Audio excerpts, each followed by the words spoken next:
এই যে আপনারা ছবিটা দেখছেন, ঠিক এই জায়গা থেকে এখানে আসতে অনেকটা সময় লেগেছে ঠিকই, তবে একটা নর্মাল লাইফ থেকে হঠাৎ করে আবারও এমন একটা পরিবর্তন, সেটা ভীষণ রকম কষ্টের। আমি কেন বলছি কথাগুলো, কারণ আমি একজন 11 মাস বয়সী একটি মেয়ের মা।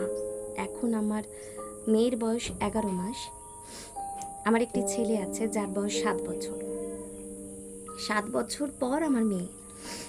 তো মেয়ে হবার পর পোস্টপার্টাম যে জার্নি মায়েদের হয়, ভীষণ রকমভাবে কষ্টের।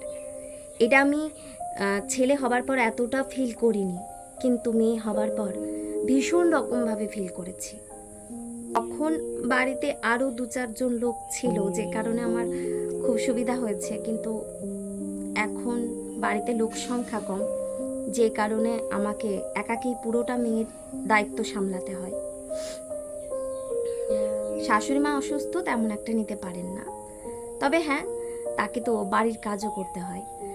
আর হঠাৎ করে এমন একটা লাইফে পরিবর্তন, যারা আমার মতন দ্বিতীয় সন্তানের মা হয়েছেন, তারা হয়তো খুব ভালোভাবে আমাকে বুঝতে পারবেন।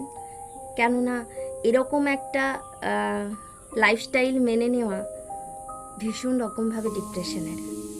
আমি একরকম ছিলাম, হঠাৎ করে আমার শারীরিক পরিবর্তন, এতটা মানসিক পরিবর্তন, ভীষণ চাপের। এক একটা সময় এমনও হয় আমি ভীষণ রকমভাবে কাঁদি না, যখন একদম পারি না আর। একটা বাচ্চাকে সামলানো না, অন্য কাজ করে নেওয়া যায়, কিন্তু একটা বাচ্চাকে একভাবে সব সময় সামলানো, তারপরে সে যদি আবার চঞ্চল হয়, তাহলে তো সেটা বলার নয়, এতটা কষ্টের। হ্যাঁ, অনেকেই হয়তো বলবেন যে আমরাও তো মা হয়েছি, তাহলে কি আমরা সামলাইনি? অবশ্যই আপনারা সামলেছেন, তবে আমার বাচ্চাকে তো আমি সামলাচ্ছি, তাই না? আর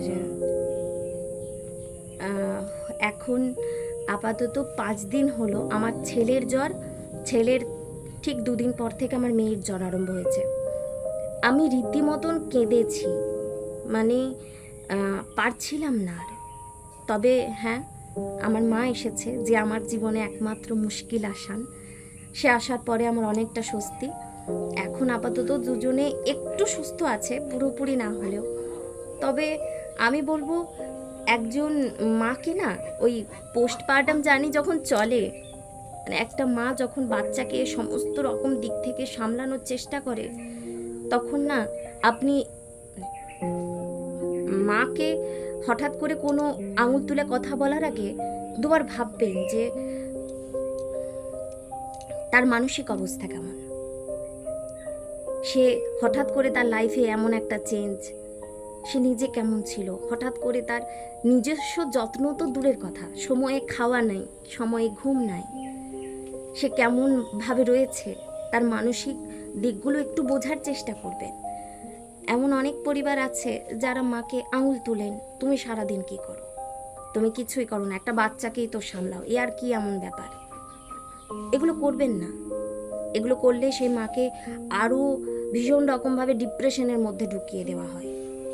তাই যতটা পারবেন তার সাথে ভালো ব্যবহার করুন, তাকে ভালোবাসুন। কিছু করতে পারুন নাই পারুন, বাচ্চাকেও যদি না ধরতে পারেন, তো ভালো ব্যবহারটুকু অন্তত করুন।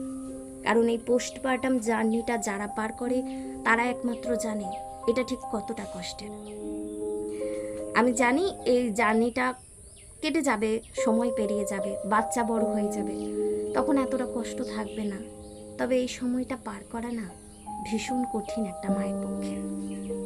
আমার মতন যারা এই সময়টা পার করছেন, যারা দ্বিতীয় সন্তানের মা, বা যারা প্রথম সন্তানের মা হয়েও যাদেরকে সমস্তটা একাকী সামলাতে হয়, তারাই একমাত্র বুঝতে পারবেন। ভালো থাকবেন, সুস্থ থাকবেন, সাবধানে থাকবেন।